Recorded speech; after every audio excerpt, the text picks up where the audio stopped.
Hostel కి వెళ్ళాను madam. Hostel కి వెళ్తే 1 month ఉంది మీ చెల్లెలు, తర్వాత ఎక్కడికి వెళ్ళిందో తెలియదండి, వేకెట్ చేసి వెళ్ళిపోయింది అన్నారు. డోర్ నాక్ చేస్తే డోర్ ఓపెన్ లోనే ఉంది. ఎదురుగా చూస్తే ఒక పిల్లాడికి పాలిస్తూ మా చెల్లెలు కూర్చుంది. హలో హలో, అరే అన్నయ్య ఏంట్రా, ఏమైపోయావు? నేను 4 రోజుల నుంచి నీకు ఫోన్ చేస్తూనే ఉన్నాను. నువ్వు ఏం చెప్పవేంటి అన్నయ్య? చెప్పరా ప్లీజ్ అన్నయ్య, నాకు ఇక్కడ ఏం తోచట్లేదు, ఏం చేయాలో కూడా తెలియట్లేదు. కడుపులతో ఉన్నప్పుడు ఆడపిల్లకి తల్లిదండ్రుల దగ్గర ఉండాలని, అమ్మ దగ్గర ఉండాలని ఎన్నో ఉంటాయి. ఒక ఆడపిల్లగా నాకు అవన్నీ ఉన్నాయి. కాదమ్మా, కడుపుతో ఉన్నప్పుడే అన్నయ్య గుర్తొచ్చాడా మీకు? దానికి ముందు ప్రాసెస్కి ఎప్పుడు గుర్తు రాలేదు అన్న గానీ పేరెంట్స్ గానీ ఎవరు గుర్తు రాలేదమ్మా అశ్విని? మాయలో ఉంది, ఆడు మాయలో ఉండి ఎలా గుర్తొస్తుంది మేడం? అన్నయ్య అది మాయ కాదని, అది నేను ప్రేమించాను, మేమిద్దరం ప్రేమించుకోవడం తప్ప.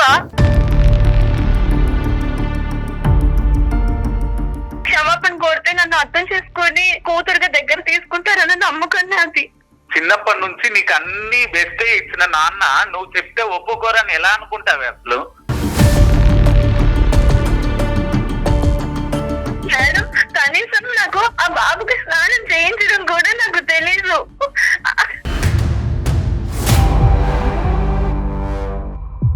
నువ్వు ఏ భాషలో చెప్పినా, ఎంత బాధతో చెప్పినా, at the end of the day నీ కుటుంబానికి మాత్రం ఇది వెన్నుపోటే.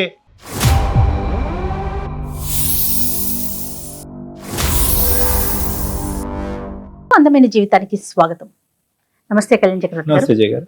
కళ్యాణ్ గారు, ఒక మెయిల్ చూశానండి. మనకు వచ్చిన చాలా మెయిల్స్ లో స్ట్రీమ్ చేసి ఒక మెయిల్ అన్నమాట.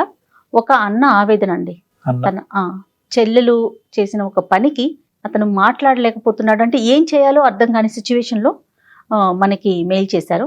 ఇమీడియట్గా మీతో మాట్లాడాలి, అసలు ఎలాంటి డెసిషన్ తీసుకోలేకపోతున్నాం, డాక్టర్ గారి సలహా చాలా అర్జెంటుగా అవసరం అన్నట్లుగా నాకు ఆ మెయిల్లో అర్థమైంది అనమాట.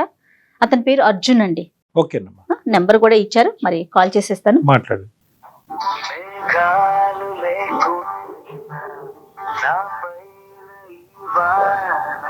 హలో హలో, అర్జున్ గారండి? అవునండి. నేను జయానండి, అందమైన జీవితం ప్రోగ్రామ్ నుంచి కాల్ చేస్తున్నాను. మీ మెయిల్ చూసాను. నమస్కారం. నమస్తే అండి. నమస్తే. మీ మెయిల్ చదివానండి.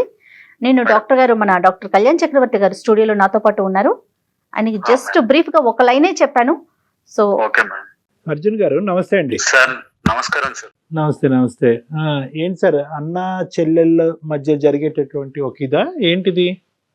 ఏమైంది? సమస్య నాది కాదు సార్, మా చెల్లెల్ది. తన గురించి మేము బాగా సఫర్ అవుతా ఉన్నాం సార్. దాని గురించి మా సమస్య మీకు చెప్తే మీరేమన్నా పరిష్కారం చూపిస్తారేమో అని చెప్పేసి నాకేం చేయాలో తోచక మీకు మెయిల్ చేశాను. నాకు తప్పకుండా ట్రై చేద్దాం. చెప్పండి అర్జున్ గారు.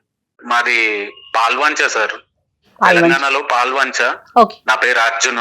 మాది ఒక వెల్ సెటిల్డ్ ఫ్యామిలీ సార్, మంచి ఎడ్యుకేటెడ్. మా అమ్మగారు బ్యాంక్ ఎంప్లాయ్ సార్.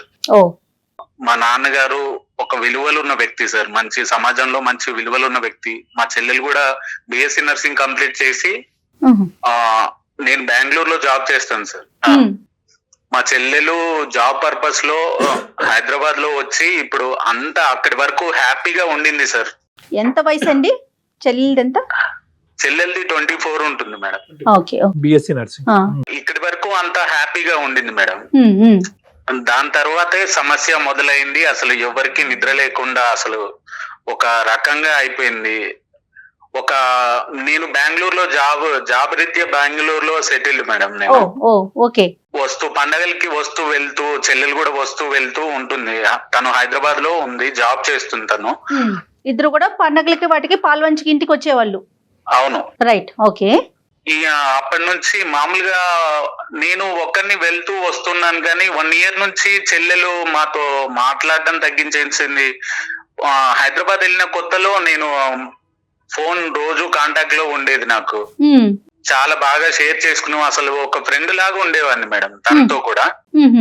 అమ్మనాలతో మాట్లాడడం తగ్గించేసింది.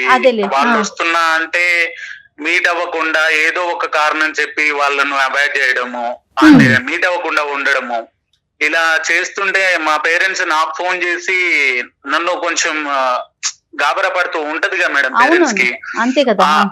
ఇట్లా చాలా రోజుల నుంచి అసలు మమ్మల్ని అవాయిడ్ చేస్తుంది, మీట్ అవ్వట్లేదు, ఇంటికి రావట్లేదు, అసలు ఏంటి సంగతి, నువ్వు వెళ్ళరా అని నన్ను బెంగళూరు నుంచి నన్ను హైదరాబాద్ వచ్చి ఓసారి కలవమని చెప్పి నన్ను ప్రెజర్ చేస్తూ ఉన్నారు. ఓకే. నేను కాల్ చేస్తే నార్మల్ గా మాట్లాడి, అన్నయ్య అదేం లేదురా, నాకు కొంచెం వర్క్ బిజీలో ఉన్నాను అంటే, ఎంత వర్క్ అయితే ఏంటి, ఓసారి వెళ్ళి మాట్లాడొచ్చు కదా, ఓసారి వెళ్ళి కలవచ్చు కదా అని చెప్పేసి నార్మల్ గా నేను మా అమ్మ వాళ్ళని కన్విన్స్ చేసేవాళ్ళని మేడం. ఎంత డ్యూరేషన్ అర్జున్, ఎంత కాలం బట్టి కమ్యూనికేషన్ అనేది మీ పేరెంట్స్ తో గానీ మీతో గానీ తగ్గింది ఈ అమ్మాయి? 1 year నుంచి సార్. 1 సంవత్సరం. 1 year అంతే. 1 year నుంచి ఇలా నడుస్తుంది సార్. ఓకే అర్జున్. నేను కూడా మధ్యలో ఒకసారి నేను హైదరాబాద్ వేరే పని మీద వచ్చానమ్మా, నేను కలుస్తానని మా చెల్లెలకి ఫోన్ చేస్తే కూడా ఏదో ఒక కారణం చెప్పి నన్ను అట్లా 2-3 times జరిగింది సార్. ఏదో ఒక కారణం చెప్పి నన్ను కలవకపోవడము, ఇలాంటి పరిస్థితి ఏంటంటే ఇంకా మా పేరెంట్స్ కి భయం ఎక్కువైపోయింది. అసలు ఏంటి, కొన్ని రోజులుగా తగ్గించేసింది సార్. అసలు ఫోన్ మాట్లాడటం కూడా తగ్గించిందండి. ఫోన్ మాట్లాడడం కూడా ఒక 2-3 months నుంచి నాతో తగ్గించేసింది. అసలు వీక్లీ వన్స్ అన్నా చేసేది, అసలు 2 నెలలు బట్టి అసలు ఫోన్ మాట్లాడడం లేదు, సరిగ్గా రెస్పాన్స్ లేదు. దాని తర్వాత నేను వచ్చి హైదరాబాద్ లో ఇంకా తనకి చెప్తే లాభం లేదని చెప్పేసి చెప్పకుండా హైదరాబాద్ వచ్చాను మేడం. హైదరాబాద్ వచ్చి అమ్మ నాన్నలు చెప్పిన అడ్రస్ గురించి తెలుసుకొని హాస్టల్కి వెళ్ళాను మేడం. హాస్టల్కి వెళ్తే వాళ్ళు చెప్పింది విని నేను మళ్ళీ షాక్. అసలు ఏంటంటే 1 month ఉంది మీ చెల్లెలు, తర్వాత ఎక్కడికి వెళ్ళిందో తెలియదండి, వేకెట్ చేసి వెళ్ళిపోయింది అన్నారు.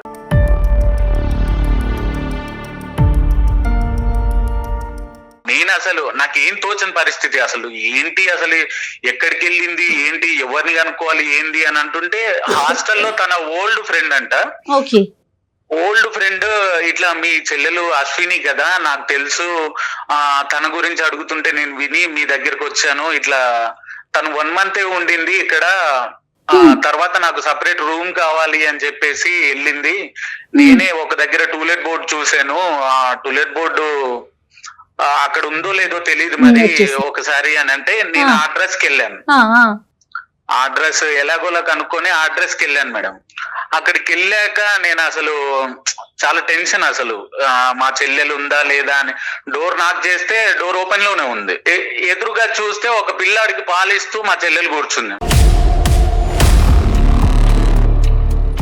నా గుండెలు పగిలిపోయినాయి మేడం. అట్లా ఏంటి అసలు ఇది మా చెల్లేనా, అసలు ఇది నేను చూస్తుంది మా చెల్లెలేనా అన్న ఒక షాక్ లో ఉండిపోయా నేను.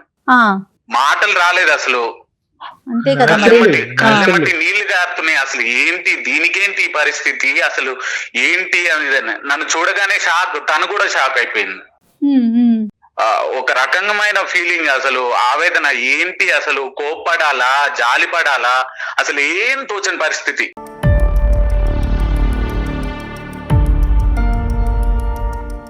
తను ఏడుస్తూ నన్ను పట్టుకొని ఏడుస్తూ, అన్నయ్య తప్పైపోయింది, ఇలా నా సో ఇలా పెళ్లి చేసుకున్నాను, అనుకోని పరిస్థితుల్లో మీకు చెప్దాం అనుకున్నాను, అది ఇదని కన్విన్స్ చేయడానికి ట్రై చేసింది మేడం.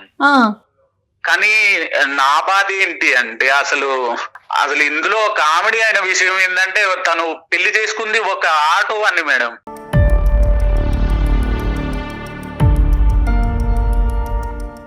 అసలు ఆటో తోలుకునే వాడికి నువ్వు పడిపోవడం ఏంటి, అసలు వాడితో పడితే పడ్డాం, మేమేమన్నా చచ్చామా, తల్లిదండ్రులకు చెప్పడానికి భయం అవుతుంది మేడం ఈ రోజుల్లో పిల్లలకి ఎవరికైనా. ఎప్పుడు చెప్దామని అనుకుందండి అర్జున్, మీరు తను ఎప్పుడు అడిగారా అంటే, ఎప్పుడు ఇది అంత బహిర్గతం చేద్దామని అనుకుంది, ఎప్పుడు అంటే బిడ్డ ప్రేమించినప్పుడు చెప్పలేదు, బహుశా పెళ్లి చేసుకున్నప్పుడు కూడా చెప్పలేదు, బిడ్డ పుట్టిన తర్వాత కూడా చెప్పలేదు, ఎప్పుడు చెప్దామని అనుకున్నావు చెల్లి అని అడిగారా మీరు? అసలు చెప్పలేదు కదా సార్, నేను వెళ్ళే వరకు అసలు ఎవ్వరికి తెలియదు సార్. నేను కాదు అసలు స్టార్ట్ అయింది, తనతో మాట్లాడారా అంటున్నారు. అంటే తన ఉద్దేశం ఒక సంవత్సరం తర్వాత చెప్దాం అనుకుందా, ఎప్పుడు చెప్దాం అనుకుంది, లేదంటే ఎల్లకాలం ఇలా సీక్రెట్ గా పెడదాం అనుకుందా? అదే సార్, భయం అయ్యి అసలు తను చెప్పడం మానేసింది. ఎలాగో చెప్తే ఒప్పుకోరు, అందుకే చెప్పలేదన్న కర్కశంగా మాట్లాడుతుంది సార్. తర్వాత ఏంటి అంటే, నేను వెళ్ళాక కొంచెం ఎమోషనల్ అయిపోయి ఏడ్చి నా ఒళ్ళో పాపను పెట్టి, ఇదిగో ఇట్లా మేనకోడలు అని చెప్పేసి, అసలు నాకు ఏంటో ఎలా చెప్పాలో కూడా అర్థం కావట్లేదు సార్. మా తల్లిదండ్రుల్ని కన్విన్స్ చేయమని నన్ను బ్రతిమలాడుకుంటూ ఉంది. ఇలాంటి పరిస్థితి ఎవరికి రాకూడదు కూడా సార్. ఏంటో నేను అసలు ఆ సిచ్యువేషన్ చూసేసరికి, డోర్ తెరిచి చూసేసరికి పిల్లని ఎత్తుకొని ఉంటుందని అసలు నేను కల్లో కూడా ఊహించలేదు. ఎంత గారాబంగా పెంచాం, అసలు దానికి ఏ కష్టం తెలియదు. చిన్నప్పటి నుంచి ఏ కష్టం తెలియకుండా ఎంతో జాగ్రత్తగా పెంచుకున్నాం. ఏదైనా మామూలుగా సమాజంలో పెళ్లికి వియ్యానికైనా కయ్యానికైనా సమవుజ్జులు కావాలంటారు కదా. అంతే కదా, అది కరెక్ట్ కదా అనుకుంటాము. అలా అనుకుంటారు కదా. ఎవరైనా ఆటో వాళ్ళని తక్కువ చేయడం అని కాదు, నా ఉద్దేశం కాదు, కానీ అలాంటి వాడితో జీవితం పంచుకోవాలనే అసలు ఎలా మేడం, ఎలా ఉంటుంది? మీ సిస్టర్ ఇప్పుడు ఒకటి ఏముంది అంటే కనుక మీ చేతిలో బిడ్డను పెట్టి బాధపడింది, నెంబర్ 1. నెంబర్ 2, మీకు ఏం రిక్వెస్ట్ పెట్టుకుంది అంటే కనుక now you are here anyway, why don't you do the mediation. మీరు మీడియేషన్ చేసి ఆ తల్లిదండ్రులకి ఏదైతే బ్రేకింగ్ న్యూస్ ఉందో అది చెప్పండి అని చెప్పి మీ నెత్తి మీద భారం పెట్టింది. మీరు రెడీయా? అంతే తప్ప తనేదో ఇప్పుడు ఇబ్బంది పడుతున్నాను అనేది అయితే మెన్షన్ చేయలేదు కదా. తల్లిదండ్రులకు చెప్పమంటే మా వాళ్ళకి ఏమని చెప్పాలి సార్? నేను ఇలా చేసిందని, మా చెల్లెలు ఇలా చేసిందని, ఇలాంటి ఘనకార్యం చేసింది, నేను డోర్ తీయగానే పిల్లోడిని ఎత్తుకొని కూర్చుంది అని నేను ఎలా చెప్తాను సార్ వాళ్ళకి? నేను చేయలేక, నాకేం చేయాలో తోచక మీ సలహా కోసం నేను మిమ్మల్ని అప్రోచ్ అయ్యాను. మా సలహా ఇవ్వడానికి మేము రెడీయే. దానికంటే ముందు ఏంటంటే మీ సిస్టర్కి ఏమన్నా మీరు సజెషన్ చేశారా? ఎందుకురా నీకు ఇటువంటి వాతావరణం, ఇటువంటి పరిస్థితులు, బయటకు రా, మళ్ళీ నేను బాగా చూసుకుని నీకు మంచి సంబంధం చేస్తాననేటటువంటి సొల్యూషన్ ఏమన్నా మీరు ఆల్రెడీ మీ సిస్టర్కి చెప్పారా? అడిగాను సార్, నేను చాలా చాలా అడిగాను. అసలు నువ్వు అసలు ఇలా చేసింది కరెక్టేనా అమ్మా అది ఇది అని అంటే నాకు ఆ టైంలో ఎవరు గుర్తుకు రాలేదు. ఇలా అయిపోయింది అని చెప్పేసింది. ఇప్పుడేమో నాకు అమ్మ నాన్న గుర్తొస్తున్నారు బాగా, నాకు కావాలి వాళ్ళతో కలపమని చెప్పేసి మాట్లాడుతుంది సార్. రైట్. ఎస్పెషల్లీ అమ్మాయి బిడ్డ చిన్న వయసు పాలిచ్చేటటువంటి తల్లిగా ఉన్నప్పుడు ఏంటంటే తల్లిదండ్రుల యొక్క సపోర్ట్ అనేది ఇటువంటి సమయంలో చాలా ముఖ్యం అమ్మాయికి. ఎందుకంటే ఇమోషనల్ గా అవనివ్వండి, మోరల్ గా తల్లి అయినప్పుడే తల్లిదండ్రులు అనేది గుర్తుకొస్తారంటారు. ఒక పాయింట్ సార్, ఇప్పుడు మా చెల్లెలు ఎలాంటిదో నాకు తెలుసు సార్. తన గురించి అంతా తెలిసి తను అంత ఈజీగా పడే అమ్మాయి అయితే కాదు సార్.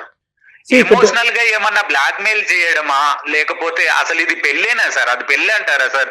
ఒక రిజిస్ట్రేషన్ లేదు, ఆ పెళ్లికి గుళ్ళో చేసుకున్న దాన్ని పెళ్లి అని ఎలా కన్సిడర్ చేస్తారు? పెళ్లికి రిజిస్ట్రేషన్ అనేటటువంటిది ఒక యాడెడ్ ఇదే గానీ వాళ్ళు గుళ్ళో ఏమన్నా బ్లాక్ మెయిల్ చేసి తనని ఇలా చేసుకున్నారా, లేకపోతే ఇంకేమన్నా ఫర్దర్ గా తనని బెదిరించి ఇలా చేసుకున్నారా అనేది నాకు ఇంకా మైండ్ లో అదే ఉంది సార్. మ్యారేజ్ జరిగినటువంటి పరిస్థితుల గురించి మీరు ఆలోచిస్తున్నారు, కానీ బహుశా మీ సిస్టర్ కి ఈ సందిగ్ధ పరిస్థితి లేదు. నేను వాడిని ప్రేమించుకున్నాను, తక్కువ వాడైనా కూడా వాడిని పెళ్లి చేసుకున్నాను, ఇప్పటి వరకు అయితే హ్యాపీగా ఉంటాం. phase 2లో నాకు పేరెంట్స్ వరకు ఈ న్యూస్ తీసుకెళ్లి పేరెంట్స్ యొక్క సపోర్ట్ కావాలని చెప్పి ఆ అమ్మాయి part 2లో ఉంది, మీరు ఇంకా part 1లోనే ఉన్నారు.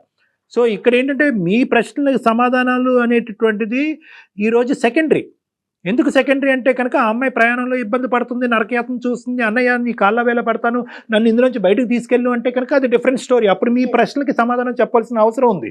కానీ ఇప్పుడు ఎలా చేసుకున్నాడండి, బ్లాక్మెయిల్ చేశాడో, ఇప్పుడు అవన్నీ అనవసరం. She's reasonably comfort. బహుశా మీ తల్లిదండ్రులు చూసినంత స్థాయిలో కాకపోయినా షీఈ్ రీజనబుల్లీ కంఫర్టబుల్ కాబట్టి will talk about it later on. కానీ ఇప్పుడు అసలు ఆ అమ్మాయి ఉద్దేశం ఏంటి? ఆ అమ్మాయి మీకు ఇప్పుడు మాతో మాట్లాడటానికి ఒక అవకాశం ఉందా? ఆ అమ్మాయి ఏం చెప్పాలి అని అనుకుంటుంది? ఆ అమ్మాయి వర్జన్ ఏమన్నా మాకు వినడానికి అవకాశం ఉందా? సో తనతో మనం మాట్లాడొచ్చు అంటారా? మాట్లాడొచ్చు మేడం, నేను కాన్ఫరెన్స్ పెడతాను. ఎందుకంటే బాలింతరాలు కదమ్మా, వాళ్ళ మనస్తత్వం చాలా సెన్సిటివ్ గా ఉంటుంది. ఇప్పుడు మనం పుండుమే కారం చల్లకూడదు. అవునవును. దానికి తోడు ఇప్పుడు మీరు అన్నట్లుగా ఆ అమ్మాయి కంఫర్ట్ జోన్ లోనే ఉందేమో బహుశా. ఇప్పుడు ఏంటంటే ఇక్కడ రెండు సమస్యలు. ఆ అమ్మాయి ఇప్పుడు రెండు ప్రాబ్లమ్. ఆ అమ్మాయి ప్రాబ్లం ఏమని చెప్తే ఫస్ట్ అది అడ్రస్ చేసి ఈ అబ్బాయికి అడ్జస్ట్ చేసి ఈ అబ్బాయి ఇష్యూ మనం అర్జున్ తో మాట్లాడినంత సేపు ఆ అమ్మాయి ఎక్కడ కూడా సఫర్ అవుతున్నట్టుగా మనకి చెప్పట్లేదు. ఇతను సఫర్ అవుతుందండి అన్నట్టుగా చెప్తున్నాడు. అతను అవుతుందేమో అని తన భార్యకి ఒక 4 ముద్దలు పెట్టగలిగేవాడు ఉంటే చాలని చాలా మంది కోరుకుంటారు కళ్యాణ్ గారు. ఇప్పుడు ప్రేమగా ఉంటే చాలు. ఎత్తారా అండి అర్జున్? Hello hello hello. అరే అన్నయ్య ఏంట్రా, ఏమైపోయావు? నేను 4 రోజుల నుంచి నీకు ఫోన్ చేస్తూనే ఉన్నాను, నువ్వు ఆన్సర్ చేయట్లేదు, నాకు ఏ సమాధానం చెప్పట్లేదు. నువ్వు అసలు అమ్మ నాన్నకి చెప్పావా లేదా నా విషయం? వాళ్ళు ఏమన్నారు? నన్ను తీసుకురమ్మన్నారా? ఏం చెప్పవేంటి అన్నయ్య? చెప్పరా ప్లీజ్ అన్నయ్య, నాకు ఇక్కడ ఏం తోచట్లేదు, ఏం చేయాలో కూడా తెలియట్లేదు.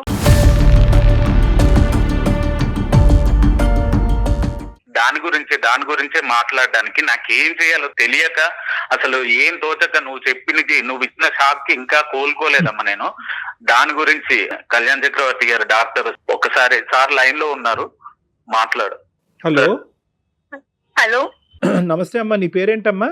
నమస్తే సార్, నా పేరు అశ్విని సార్. అశ్విని అమ్మ, ఓకేనా మాతో మాట్లాడతావు? అంటే మీకు హెల్ప్ చేయడానికే మేము, నీకేం ప్రాబ్లం లేదు కదా? లేదు సార్, ఎందుకంటే నేనే మెయిల్ ఇప్పుడు- చేద్దాం మీకు అనుకుంటున్నాను సార్, మీ సలహా ఓ. మీరే చెప్పండి సార్. ఓకేనమ్మా. సో నువ్వు మమ్మల్ని కన్సల్ట్ అవ్వాలి అని అనుకున్నావు కాబట్టి మంచిదే. అసలు ఏ పరిస్థితిలో ఇది జరిగింది, ఎందుకు జరిగింది? అంత మంచిగా చూసుకునేటటువంటి తల్లిదండ్రులకి ఇంత గుట్టు చప్పుడు కాకుండా ఈ విధంగా చేయవలసిన అవసరం ఏముందమ్మా నీకు? తల్లిదండ్రులకు చెప్పకుంటే నేనేమైపోయాను సార్? నేను చచ్చిపోయానా సార్? కనీసం నాకన్నా చెప్పాలి కదా సార్. అదే అదే, తన నేను పరిస్థితి తనే ఆగండి వచ్చాను కదా సార్. అదే తన పరిస్థితి ఏంటో అడుగుదాం, ఒక్క నిమిషం. అశ్విని చెప్పండి అమ్మా. మేడం చెప్పండి. మేడం, నేను మా అన్నయ్యకి చెప్దామని చాలా ట్రై చేశాను మేడం, కానీ నాకు నెలలు నిండుతున్న కొద్దీ నాకు ఎలా చెప్పాలి? ఇప్పుడు అమ్మాయికి కడుపుతో ఉన్నప్పుడు బాడీలో చాలా చేంజెస్ వస్తాయి. నేను ఇప్పుడు భయంతో ఇప్పుడు నేను ఎలా బయటపడను మేడం? కాదమ్మా, కడుపుతో ఉన్నప్పుడే అన్నయ్య గుర్తొచ్చాడా మీకు? దానికి ముందు ప్రాసెస్ కి ఎప్పుడు గుర్తు రాలేదు? అన్న గానీ పేరెంట్స్ గానీ ఎవరు గుర్తు రాలేదమ్మా అశ్విని? ఆడు మాయలో ఉండి ఎలా గుర్తొస్తుంది మేడం? అన్నయ్య, అది మాయ కాదని, అది నేను ప్రేమించాను, మేమిద్దరం ప్రేమించుకోవడం తప్ప.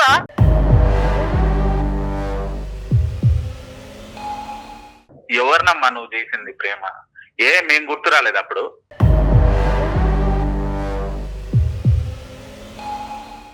గుర్తొచ్చారు అన్నయ్య, కానీ తన్ని నా నుంచి ఎక్కడ దూరం చేస్తారు అని భయంతో నేను ఆలోచిస్తాను కదా, నన్ను అర్థం చేసుకుంటారు. తర్వాత నేను చెప్తే ముందు అన్నయ్యగా నీకు చెప్దాం, నువ్వు ఒప్పిస్తావు అనే నమ్మకంతోనే నేను ఉన్నాను ఇప్పటి వరకు.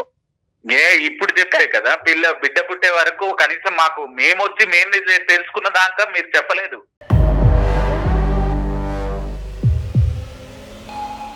చెప్పలేదు కాదన్నయ్య, నాకు అవకాశం లేదు. పెట్టావు నువ్వు.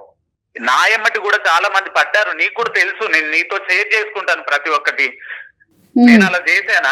మన ఫ్యామిలీ ఉంది, మన విలువలేంటి అనేది కనీసం చెప్పుకోవాలి కదా. నాకు తెలుసు అన్నయ్య, నేను నీతో పాటే అమ్మ నాన్న పెంపకంలో నీతో సమానంగానే పెరిగాను. నాకు అవన్నీ గుర్తున్నాయి, నేను ఎవరిని మర్చిపోలేదు. మీరు ఇచ్చిన ప్రేమతో దాని అయితే ఇలా చెయ్యవమ్మా.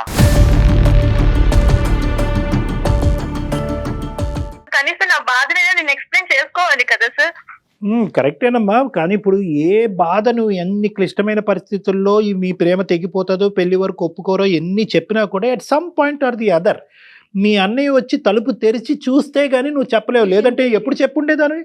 ఇంకో 10 సంవత్సరాల తర్వాత కూడా నువ్వు చెప్పుండేదానివి కాదు. సో ఇది ఇప్పుడు అతను వచ్చాడు కాబట్టి ఈ రోజు మా వరకు వచ్చింది, సబ్జెక్ట్ ఇలా మాట్లాడుకుంటున్నావు. లేదంటే ఎప్పుడు చెప్దాం అనుకున్నావు నువ్వు? నువ్వు ఏ భాషలో చెప్పినా, ఎంత బాధతో చెప్పినా, at the end of the day నీ కుటుంబానికి మాత్రం ఇది వెన్నుపోటే.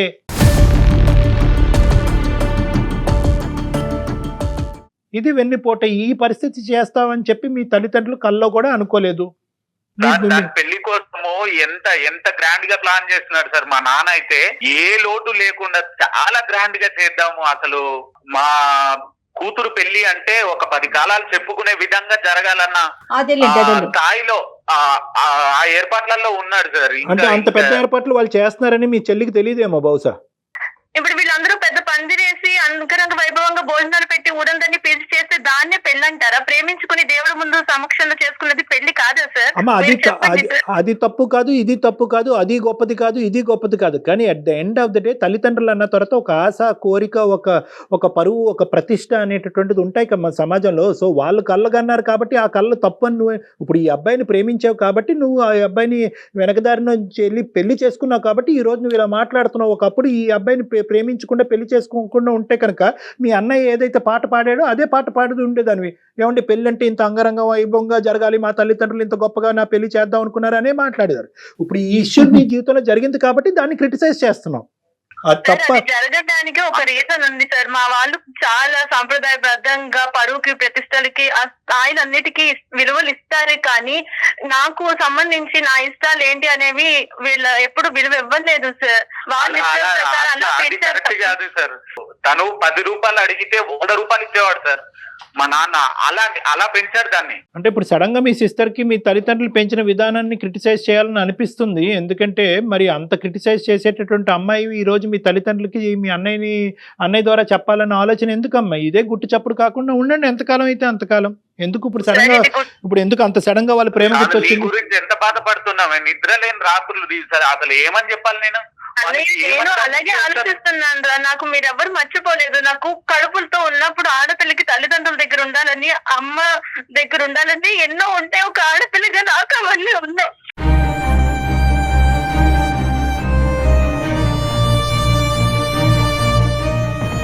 కానీ నేను చెప్పుకోలేని పరిస్థితి, ఎవరికి చెప్పుకోను. ఇలా అయ్యింది అని అర్థం చేసుకునే పరిస్థితిలో మీరు లేరు. చెప్పుకునే పరిస్థితి నాది కాదు. ఇంకా నేను ఎవరికి చెప్పుకోను.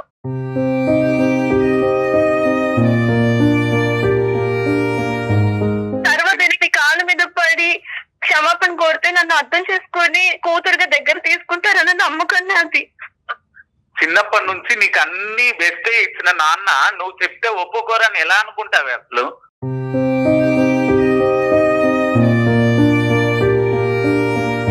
ఎందుకంటే తను ఆటో డ్రైవర్ కాబట్టి, తను చదువుకోలేదు కాబట్టి, తను మన స్థాయి వాడు కాదు కాబట్టి. సో వెనక దారి నుంచి వచ్చి బిడ్డను చూపెడితే తండ్రి ఒప్పుకుంటాడని అనుకున్నావమ్మా, మరి అది తప్పు కాదా? అంటే నీకు ఇంకో దారి లేదు నాన్న, నేను ప్రేమించిన వాడితో పెళ్లి చేసుకున్నాను, బిడ్డను కన్నాను కాబట్టి మీరు సచ్చినట్టు ఒప్పుకోవాలని చెప్పి ఇప్పుడు ఈ షాకింగ్ న్యూస్ ఇస్తే కనుక మీ నాన్నకి ఏమన్నా బీపీ షుగర్ పెరిగి గుండెకి ఏదైనా గాయం అవుతే అప్పుడే హ్యాపీయా నువ్వు? అంటే ఊరికే అంటున్నాను, ప్రేమ అనేటటువంటిది ఎందుకు వన్ సైడెడ్గానే ఆలోచిస్తారు? అల్లారు ముద్దుగా ప్రేమించి పెద్ద చేసినటువంటి నీ తల్లిదండ్రులకి నువ్వు ఏం గౌరవం ఇచ్చావు? ఈరోజు నీ అవసరం ఉంది కాబట్టి నేను కడుపుతో ప్రెగ్నెన్సీలో ఉన్నాను, లేదంటే బిడ్డతో కన్నాను కాబట్టి ఈరోజు నాకు సపోర్ట్ కావాలి కాబట్టి నువ్వు నీ తల్లిదండ్రులను కోరుకుంటున్నావు అంతే. అది స్వార్థం కాదా? అది స్వార్థం కాదా? లేదు సార్, నేను ఎప్పటి నుంచో మా అన్నయ్యకి ప్రయత్నిస్తూనే ఉన్నాను. తన ఫోన్ తను ఎత్తలేదు. అసలు నాకు పాలు కలవట్లేదు సార్. ఇక్కడ ఏమో బిడ్డతో నేను ఒక్కదాన్నే ఉన్నాను. నాకు ఏం చేయాలో తెలియట్లేదు. కనీసం ఆ బిడ్డని పట్టుకోలేని పరిస్థితి. నాకు ఏమీ తెలియదు సార్. ఎందుకు ఏ కార్యక్రమం మీద వచ్చావు, ఏం చేసావు? సార్ నేను చదువు అది మా ఊర్లోనే పూర్తి చేసుకుని నేను ఉద్యోగం కోసం హైదరాబాద్ వచ్చాను సార్. నాకు హైదరాబాద్ అంతా కొత్త సార్, నాకు ఏమీ తెలీదు సార్. అయితే నాకు ఇక్కడ మంచి ఉద్యోగం దొరికిందని వచ్చి హాస్టల్లో జాయిన్ అయ్యాను. మా హాస్టల్ రోడ్డు చివరే వీళ్ళ ఆటో స్టాండ్ ఉండేది సార్. నేను రోజు కంగారుగా సమయానికి వెళ్ళేసరికి నా ఇబ్బంది చూసి అతనే ముందుగా వచ్చి ఎక్కడికి మేడం అని చెప్పేసి తనే తీసుకెళ్లేవాడు టైంకి. దానికి పడిపోయింది సార్. కాదు సార్, అన్నయ్య నన్ను చెప్పనే సార్, కనీసం నాకు చెప్పుకునే చెప్పుతాలి నువ్వు చేసిన ఘనకార్యం చెప్పు. ప్రతిరోజు ఇలాగే నన్ను టైంకి తీసుకువెళ్ళడం, నేను వచ్చేసరికి ఎదురుగా తనే ఉండేవాడు సార్. ఇంకా నాకు ఆప్షన్ లేదు సార్. తను దాటుకుని వెళ్ళాలన్నా పాపం నా కోసం వచ్చారు కదా, నా కోసం వెయిట్ చేస్తున్నారు కదా. జాలి పడ్డానికి నా కోసం వచ్చాడా గానీ జాలి కాదు సార్, నాది ప్రేమ సార్. నాకు తెలియకుండానే తనకి అట్రాక్ట్ అయ్యాను సార్. సార్ మీరు నంబరు, తనని చూస్తే అసలు ఒక ఆటో అతని లాగే ఉండడు సార్. ఒక వెల్ ఎడ్యుకేటెడ్ లా ఉంటాడు. నన్ను ఎక్కించుకున్న సమయంలో ఆటోలో ఎవరిని ఎక్కించుకునేవాడే కదా సార్. నన్ను చాలా ఈ ఘనకార్యం మేము లైవ్ లో చూడలేము, మాకొద్దు, మాకు అనవసరం. అట్లీస్ట్ ఇప్పటికైనా కూడా ఇప్పుడు నువ్వు అదే చెప్తాను కదా, ఓపెనింగ్ స్టేట్మెంట్ లోనే చెప్పాను కదా, నువ్వు ఏ భాషలో చెప్పినా, ఎంత బాధతో చెప్పినా, at the end of the day వాళ్ళకు ఉండేటటువంటి ప్రెజెంట్ వాళ్ళు అనుభవిస్తున్నారు, నీ తల్లిదండ్రులు, మీ బ్రదరు. సో వాళ్ళకి నువ్వు ఏ భాషలో చెప్పినా ఇది మోసం కిందే కనిపిస్తుంది కానీ ఇంకో విధంగా వాళ్ళకి కనిపించదు. నువ్వు ఎన్ని చెప్పినా కూడా దానికి ఎగబడి నవ్వుతారేమో, రివర్స్ లో జోకులు వేస్తారేమో కానీ అవునా అమ్మ అంత గొప్పవాడా అనేటటువంటి ఆ మాట వాళ్ళ నోట్లోంచి ఇప్పుడు కాదు కదా ఎప్పటికీ వస్తుందని నేను అనుకోవట్లేదు. అమ్మ అశ్విని, నువ్వైతే హ్యాపీగా ఉన్నావా? నేను హ్యాపీగా ఉన్నాను సార్. అతను చాలా బాగా చూసుకుంటాడు సార్. ఇప్పుడు నాకు నా అమ్మ, నాన్న, అన్నయ్య, నా కుటుంబం అంతా నాకు కావాలి సార్. ఈ రోజున నేను బిడ్డతో ఉన్నాను. ఆ బిడ్డని మా అమ్మ నాన్నకి చూపించాలి అని నాకు ఉంటుంది కదా ఒక ఆడపిల్లగా. ఇప్పుడు గుర్తొచ్చారా అమ్మ నీకు తల్లిదండ్రులు? పిల్లాని కానీ ముందు లేదా? కనీసం అమ్మ నాన్నలకు చెప్తే వాళ్ళ పరిస్థితి ఏంటి? వాళ్ళు ఒప్పుకున్నా నేను ఒప్పుకోను సార్. నేను ఒక సాఫ్ట్వేర్ ఫీల్డ్ లో ఉండి ఒక హోదాలో ఉన్నాను సార్. నా గురించి ఆలోచించావా నువ్వు? నా గురించి ఆలోచించావా? నాన్న గురించి ఆలోచించావా కనీసం?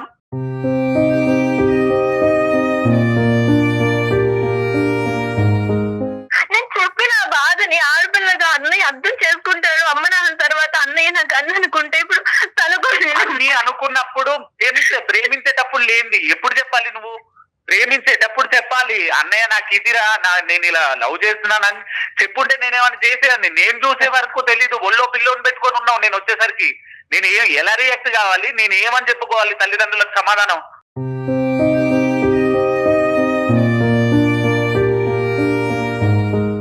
ఈ రోజు మీ సిస్టరు చెప్ప పెట్టకుండా పెళ్లి చేసుకుని బిడ్డ కనుకుని ఒక దరిద్రుడు ఒక దుర్మార్గుడితో ఉండుంటే కనుక మనం ఇంకొక పెద్ద తలకు మించినటువంటి సమస్య మన నెత్తి మీద ఉండేది.